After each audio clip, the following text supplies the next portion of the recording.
அண்மையிலே தக் life மூவியினுடைய audio launch வந்து நடைபெற்றிருந்தது. அதில் கமல் கூறிய ஒரு கருத்து கர்நாடகாவிலே பெரும் சர்ச்சையை கிளப்பி இருக்கின்றது. இந்த படத்திற்கான இந்த பேனர்ஸ் எல்லாம் வந்து கிழிக்கப்பட்டிருக்கின்றன. அதே வேளையிலே படத்தை வந்து நாங்கள் ரிலீஸ் பண்ண விடமாட்டோம் அப்படின்னு சொல்லி எல்லாம் எதிர்ப்புகள் கிளம்பி இருக்கின்றன. அப்படி என்ன கமல் சொன்னார் என்று சொல்லி பார்த்தால், தமிழிலிருந்து தான் கன்னடம் வந்தது அப்படி என்று சொல்லி அவர் கூறியிருந்தார். ஆனால் இவர் கூறியது என்னன்னு சொன்னால், நாங்கள் எல்லோரும் வந்து ஒரு குடும்பம் போன்றவர்கள் என்று சொல்லி அந்த ஒற்றுமையை குறிக்கும் முகமாகத்தான் இவருடைய கருத்து அமைந்திருந்தது. ஆனாலும் அங்கே கர்நாடகாவில் இதற்கு பல எதிர்ப்புகள் கிளம்பி இருக்கின்றன. அதிலும் கர்நாடகாவினுடைய முதலமைச்சர் சித்தராமையா நேரடியாகவே வந்து கமலுக்கு தன்னுடைய கண்டனத்தை தெரிவித்திருக்கின்றார். அது இந்த நிலைமையை வந்து இன்னும் தீவிரப்படுத்தி இருக்கின்றது. அது மாத்திரமல்லாமல் கர்நாடகாவிலே பாஜக அதே போன்று காங்கிரஸ் கட்சிகள் ஒன்றுக்கொன்று எதிரானவை. இந்த விடயத்தை பார்க்கும்போது அவை கூட ஒன்றாக இந்த விடயத்திற்கு எதிராக குரல் கொடுத்திருக்கின்றன.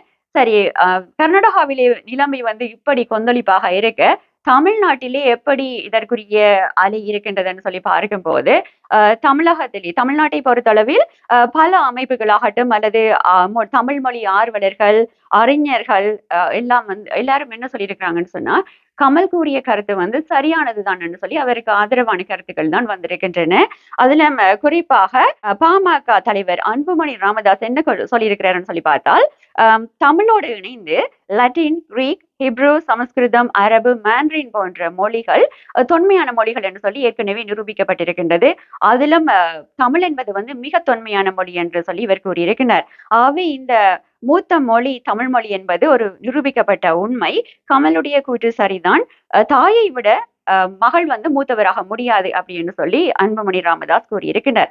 அதே வேளையிலே நாம் தமிழர் கட்சியினுடைய தலைமை ஒருங்கிணைப்பாளர் சீமான் என்ன சொல்லியிருக்கிறார் என்று சொன்னால், கமல் கூறிய கருத்து வந்து முற்றுமுழுதாக ஒரு உண்மையான ஒரு கருத்து தான், சத்தியமான ஒரு கருத்து. அதிலும் கர்நாடகா மட்டுமல்ல, கன்னடம் மட்டுமல்லாமல் தெலுங்கு, மலையாளம் போன்றவை கூட தமிழ் மொழியிலிருந்து வந்ததுதான் என்று சொல்லி அவர் கூறியிருக்கின்றார். ஆகவே வரலாற்றை சரியாக தெரியாதவர்கள் தான் இதை எதிர்த்து கொண்டிருக்கின்றார்கள் அப்படி என்று சொல்லி சீமான் கூறியிருக்கின்றார்.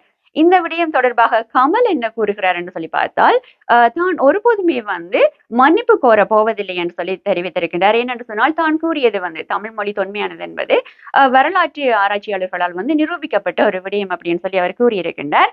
அதே வேளையிலே உங்களுக்கு வந்து இந்த விடயம் தவறுதலாக தெரிந்தால் கூட எங்களை பொறுத்தளவில் இது சரியான விடயம்தான் அப்படி என்று சொல்லியும் தான் ஒருபோதும் மன்னிப்பு கேட்க போவதில்லை என்று சொல்லி கமல் கூறியிருக்கின்றார்.